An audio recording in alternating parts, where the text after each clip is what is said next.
నమస్తే. ఇన్నాళ్ళు నన్ను సపోర్ట్ చేస్తూ, ఎంకరేజ్ చేస్తూ మీ ప్రేమని నాకు అందిస్తున్న ప్రతి ఒక్కరికి కృతజ్ఞతలు. అలాగే ఈ వీడియో కూడా ఖచ్చితంగా మీకు ఉపయోగపడుతుంది. లైక్, షేర్ అండ్ సబ్స్క్రైబ్ చేసి మీ సపోర్ట్‌ని నాకు అందించండి. అలాగే ఈ వీడియో పట్ల మీకున్న అభిప్రాయాన్ని కామెంట్ సెక్షన్‌లో కామెంట్ చేసి తెలియజేయండి. ఇప్పుడు వీడియోని చూద్దాం. జీవితంలో రకరకాల సమస్యలతో బాధపడుతున్నారా? ముఖ్యంగా ఆర్థిక సమస్యలతో సతమతమవుతున్నారా? ఎన్నో పరిహారాలు చేసి అలసిపోయారా? మంచి మార్గం దొరకాలని కోరుకుంటున్నారా? అయితే రండి, విశ్వాన్ని ఎలా అడగాలో తెలుసుకుందాం. లా ఆఫ్ అట్రాక్షన్ క్లాసెస్ మీకోసం మన ఛానల్లో. వివరాల కొరకు సంప్రదించండి. నమస్తే, వెల్కమ్ టు అవర్ ఛానల్. నేను పద్మిని. ప్రస్తుతంతో పాటు ప్రముఖ ఆధ్యాత్మికవేత్త, ఆస్ట్రోన్యూమరాలజిస్ట్, ఎనర్జీ వాస్తు స్పెషలిస్ట్, శ్రీ విద్యోపాసకులు శ్రీమతి జయప్రద గారు మనతో పాటు ఉన్నారు. మాట్లాడదాం. నమస్కారం అండి. నమస్తే అమ్మ. శ్రీమాత్రే నమః. బోర్డు మీద రాశి ఫలితాలే చెప్పబోతున్నారా? బోర్డు మీద అయితే రాశారు. సెప్టెంబర్ 1వ తారీఖు నుంచి అక్టోబర్ 1వ తారీఖు వరకు. అవును, ఇంచుమించుగా భాద్రపద మాసం మనకి తెలుగు మాసాల్లో చూసుకుంటే మరి ఎట్లాంటి ఫలితాలను ఇవ్వబోతోంది ఈ భాద్రపద మాసం ద్వాదశ రాశులకి అనేది ఒకసారి చెప్పండి. అలాగే ఎంత వరకు దీని ఇంపాక్ట్ అనేది ఉంటుంది అనేది కూడా ఒక్కసారి క్లుప్తంగా చెప్పండి. తప్పకుండా. సో గోచార ఫలితాలు ఎప్పుడు కొన్ని ఏంటంటే, మన జన్మజాతకం ఉన్న వాళ్ళకి దశ అంతర్దశలు ఏం నడుస్తున్నాయి. సో మహాదశ నడుస్తున్నప్పుడు ఆ మహాదశలో ఉన్న గ్రహాలు ఇక్కడ గోచారంలో ఎక్కడ ఉన్నాయి, ఏ స్థానాలు ఉన్నాయి. సో అవి మనకి ప్లస్ అంటే మనకి అనుకూలమైన స్థానాల్లో ఉన్నాయనుకోండి, ఆటోమేటిక్ అన్ని అనుకూలంగా రిజల్ట్ దొరుకుతాయి. వ్యతిరేకమైన స్థానాల్లో ఉన్నాయనుకోండి, ఇక్కడ అంతర్దశ బాగున్నప్పటికీ ఇక్కడ వ్యతిరేక దశ ఉంది కనుక దీని ఒక ఇంపాక్ట్ కొంచెం మనకి మన జాతకంలో పడుతుంది. ఇది గోచార ఫలితాలు. సో అసలు జాతకమే తెలియని వాళ్ళకి, మా నామరాశి ప్రకారం మేము రాసి చూసుకున్న వాళ్ళకి ఇది 50% పనిచేస్తుంది. నామ నక్షత్రాలు బట్టి నామనక్షత్రం వాళ్ళకి 50% పనిచేస్తుంది. ఎందుకంటే ఎప్పుడైతే ఒక నామాన్ని కంటిన్యూగా 30 ఏళ్ళు 40 ఏళ్ళు ఆ పేరుని వాడతారో దానికి ఒక ఎనర్జీ ఫార్మేట్ అయ్యి ఆ ఎనర్జీకి ఏ గ్రహం ఫ్రీక్వెన్సీ మ్యాచ్ అవుతుంది. సో ఒక పేరు వాడుతున్నాము, ఆ పేరులోనే వాళ్ళు వెళ్తున్నారు అంటే ఆ వాళ్ళ గత జన్మలో ఆ గ్రహాలు ఒక అనుకూలం వల్ల వాళ్ళు ఈ జన్మలో తీసుకున్నారు. సో అది రాసుకోకపోయినా ఆ గ్రహం అనుగ్రహం వల్ల వీళ్ళకి ఆ పేరుతో వస్తుంది. అప్పుడు వాళ్ళకి ఆ రాసి 50% రిజల్ట్ కనిపిస్తుంది. 100% ఇవి. సో జన్మ జాతకం ఉన్న వాళ్ళకి, టైమ్ ఆఫ్ బర్త్ కరెక్ట్ గా ఉన్న వాళ్ళకి వాళ్ళ జన్మ జాతకాన్ని ఫస్ట్ చూసుకొని దానికి దశ అంతర్దశ ఏం నడుస్తుంది దాన్ని బట్టి ఈ రిజల్ట్ అప్పుడు ఇది 10% పనిచేస్తుంది.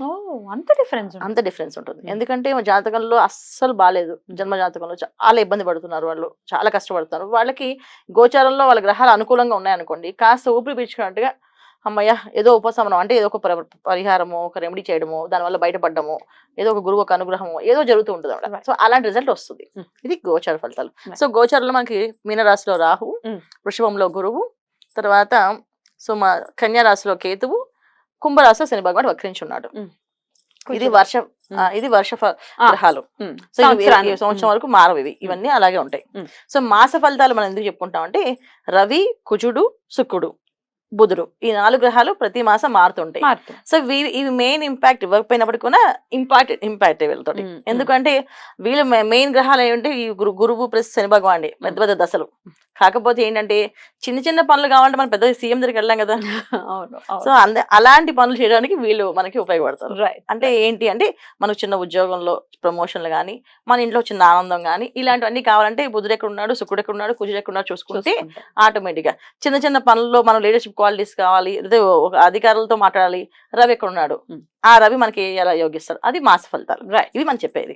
అందుకే మాస ఫలితాలు. ఇక దిన ఫలితాలు అంటే చంద్రుడిని బేస్ చేసుకుని చంద్రుడు ఏ రాశిలో ఉంటే అది. దిన ఫలితాలు అనేది అంత పెద్ద రిజల్ట్ ఉంటుంది, కానీ మాస ఫలితాలు రిజల్ట్ ఉంటుంది ఖచ్చితంగా. ఎందుకంటే రవి, బుధుడు, శుక్రుడు చూడడానికి చిన్న గ్రహాలు అయినప్పటికీ కూడా బాగా పనిచేస్తుంది.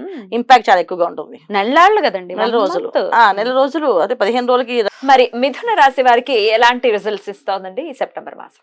మిథున రాశి వాళ్ళకి కొంచెం మధ్యస్థ ఫలితాలు ఎక్కువ వస్తున్నాయి అన్న. ఎందుకంటే వీళ్ళకి మిథున రాశి వాళ్ళకి మంచి ఏంటంటే తృతీయ స్థానంలో రవి, తర్వాత చతుర్థంలో మారుతున్నాడు కనుక కొంచెం ఆర్థికంగా వీళ్ళకి కొంచెం బాగుంటుంది. ఇప్పుడు దాకా కొంచెం ఆర్థిక ఇబ్బందులు ఉన్నాయి వీళ్ళకి, అదే కొంచెం ఇంప్రూవ్మెంట్ ఉంది.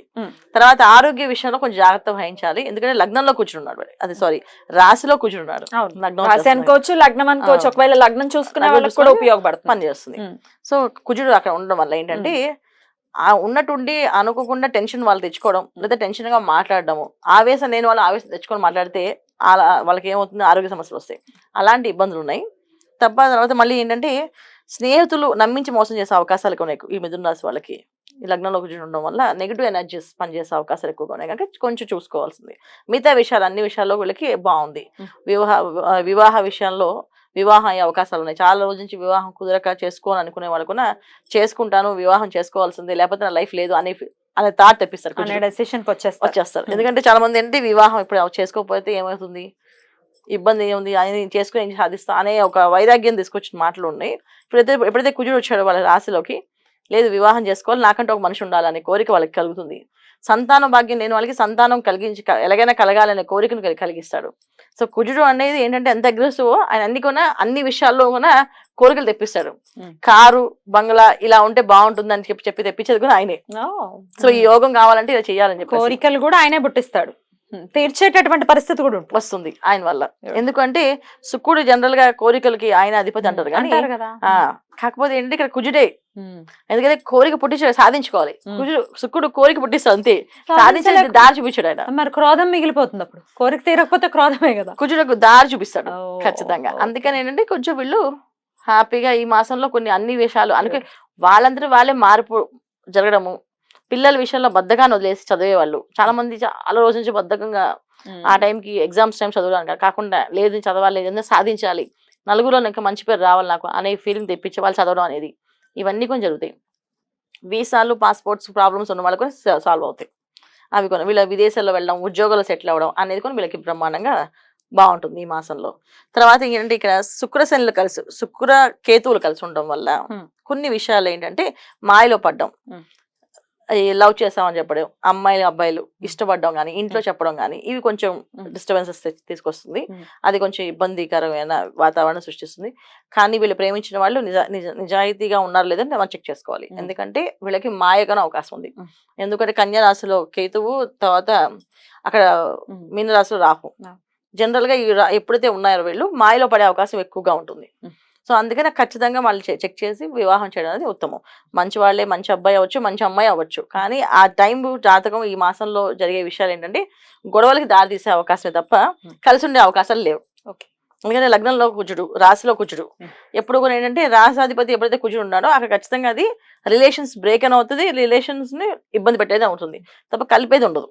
అది ఎప్పుడు మనం చూసుకోవాలి. ఎందుకంటే మిథున రాశిలో కుజుడు అంత కంఫర్టబుల్ కాదు, కుజబుద్ధులకి పడదు, జనరల్ గా పడదు. ఆ రాశి అంత కంఫర్టబుల్ కానీ కాదు ఆయన, అందువల్ల వీళ్ళకి ఆ ఇబ్బంది ఉంటుంది. అదే ఆయనకు ఉన్న రాశుల్లో అయితే బ్రహ్మాండంగా పనిచేయచ్చు, కానీ ఈ రాశి పనిచేది కనుక చూసుకోవాలి. తర్వాత శని భగవాన్ వక్రించి ఉన్నప్పటికీ కూడా ఆలస్యం, ఆటంకాలు, అడ్డంకులు అనేవి వీళ్ళు నడుస్తూ ఉంటాయి. సో కొంచెం వీళ్ళు ప్రార్థన ఏంటంటే హనుమాన్ చాలీసా చేయడం అనేది వీళ్ళకి ఉత్తమ మార్గం. హనుమాన్ చాలీసా మార్గం ఖచ్చితంగా చేసుకోవాలి, ప్రతినిత్యం కూడా నిత్యం హనుమాన్ చాలీసా చదువుకుని ఇంట్లోంచి వెళ్ళడం. హనుమాన్ చాలీసా రాదంటే హనుమాన్ ఆంజనేయ స్వామి టెంపుల్కి వెళ్ళడం, అక్కడ ప్రదక్షిణాలు చేయడం. ఇవి చేయడం వల్ల వీళ్ళకి కొంచెం ఉత్తమ ఫలితాలు అందుకునే అవకాశం ఎక్కువగా ఉంది. లేకపోతే ఏంటంటే శుక్రుడు ఒక ఫలితాలు, రవి ఒక ఫలితాలు కూడా దొరకకుండా అని కనిపించకుండా పోతాయి. రవి శుక్రుడు మంచి ఫలితాలు ఇచ్చినప్పుడు కూడా కుజుడు ఎక్కువగా వీళ్ళని మొత్తం యాక్టివేట్ చేసేసరి కనుక దీని మీద అవన్నీ తక్కువగా కనిపిస్తుంటాయి. రైట్, అద్భుతంగా వివరించారు. హనుమంతుడి అనుగ్రహంతో డెఫినెట్ గా ఈ మాసం ప్రశాంతవంతంగా వెళ్ళాలి మిథున రాశి వారికి అని మనస్ఫూర్తిగా కోరుకుంటూ ఇక నెక్స్ట్ ఎపిసోడ్ లో కర్కాటక రాశి గురించి తెలుసుకున్నాం. థ్యాంక్ యూ అండి. నమస్తే. నమస్తే అమ్మా. శ్రీమాత్రే నమః.